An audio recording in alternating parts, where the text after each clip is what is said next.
তোমরা হয়তো সকলেই সুমিকে চেনো এবং সুমি এখনকার যুগে দাঁড়িয়ে ভীষণ ভাইরাল একজন ব্লগার, যে নিজের টাকায় বাড়ি বানিয়েছে এবং তার মাকেও সেম প্রফেশনে এনেছে এবং কাকিমা কিন্তু এই প্রফেশনে আছে এবং ব্লগিং করে, রান্নার ভিডিও কিন্তু শেয়ার করছে।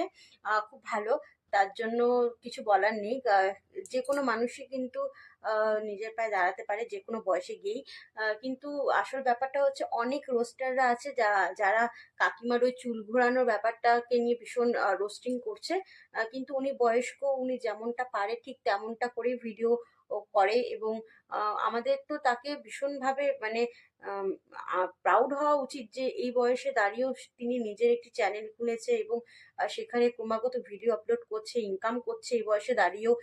সেটা খুব ভালো ব্যাপার।